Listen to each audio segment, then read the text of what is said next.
I think it's killing too many kids today, and a lot of it, I don't want any other parents to have to suffer like I do. It's horrible. More than 1 year since the beginning of the pandemic, and COVID cases are finally coming down in Indiana. As more people get vaccinated, WRTV is examining what Hoosiers are dealing with as we try to climb out of COVID. Our Stephanie Wade joins us now in studio, looking into a deadly issue exacerbated by the pandemic. She uncovers how the state responded, what hundreds of families across Indiana are now going through, and one potential solution that is inspiring some hope. Stephanie. Mark and Amanda, as we reflect on the past year and the effects of the pandemic, mental health needs to be discussed. It took a toll on many people, shaking many Hoosier lives, whether they lost jobs, income, or were impacted in any way by the coronavirus, causing so much damage that we saw a 50% increase in overdoses last year in Indiana and a 32% increase in overdose deaths. Last thing he says, I'll be back later. And later never came. Last month, Mark Harrison lost his 23-year-old son, Zachary, to a drug overdose. It sucks as a parent because I feel like, I failed. I couldn't save him. I couldn't protect him. Harrison says his son suffered a traumatic event when he was a child, and he struggled ever since.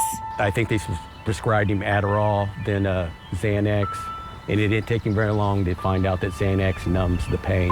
There, Zachary's substance abuse began. He would get in so much pain as the years gone on, the tolerance, he had to find something stronger.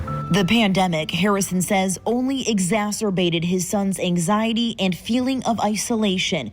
Connections and community, all key ingredients to recovery, were halted over the lockdown, including in-person recovery meetings. The worst place for a person with the disease of addiction is to be in their own head. And sadly, that was a place many went to over 2020. It's been a brutal period for people who have this disease, and my cousin is just one person. Matt Gonzalez also lost his cousin to an overdose during the pandemic. He was 29 years old when he died.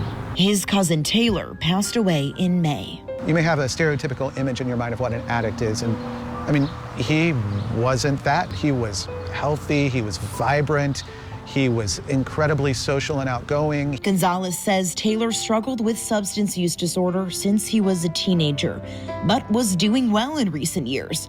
He worked out every day, had a great job at a restaurant downtown, but when the pandemic hit, he lost his job and his mental and physical outlet of going to the gym every day. He had kind of built this, really systematized life that helped him stay safe, and the pandemic, for him and for so many other people, just, ripped that away. What manifested, Gonzalez feels, was an epidemic of overdoses within a pandemic, seeing a 36% increase in overdose deaths over last summer alone. People with substance use disorder just got, their collateral damage. We forgot about the opioid crisis because of the pandemic. We quit talking about it. In early May, we began to see the indicators that that overdoses were going up. Our naloxone administrations were beginning to increase as well. And we knew if we didn't intervene at that point, we were going to have a much bigger problem. Indiana's Drug Prevention, Treatment, and Enforcement Executive Director Douglas Hunsinger says emergency medical services administered naloxone, the overdose reversal drug, 67% more last year. In May of 2020, the state acted quickly, providing an additional 25,000 doses of naloxone across Indiana. And most recently, Governor Eric Holcomb announced they would partner with Overdose Lifeline, run by Justin Phillips, who lost her own son to an overdose, to supply all 92 counties with what's called a nalox box. So it's easy to get in. These boxes make naloxone available to anyone 24 hours a day without having to interact with someone. Think of the concept of an AED box, that we see often in public spaces. It's a similar concept. Naloxone is already available at county health departments. Local nonprofits might also carry and distribute it.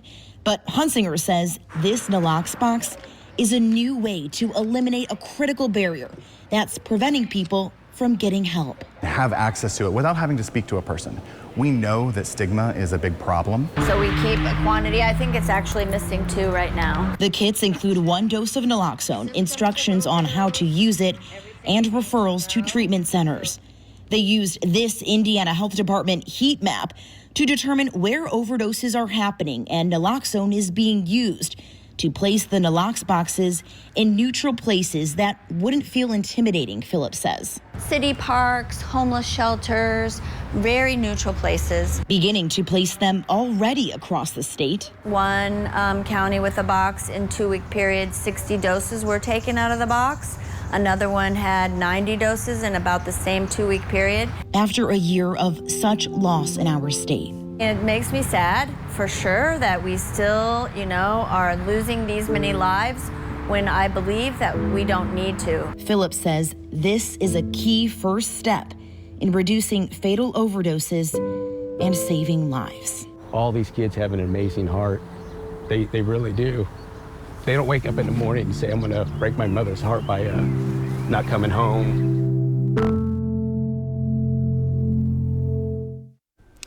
And thank you to both Mark and Matt for sharing their families' stories with us. As of now, there are about 60 Nalox boxes placed across the state. Phillips tells me those 60 boxes have been used hundreds of times, so potentially hundreds of lives have been saved so far this year. Now, to the south, in Orange County, for example, a recovery center there has distributed more naloxone out of their Nalox box in a 3-day period than they were able to do in 3 years. The goal is to have at least 2 boxes in all 92 counties.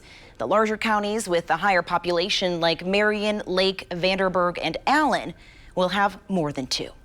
In the studio tonight, Stephanie Wade, WRTV Investigates.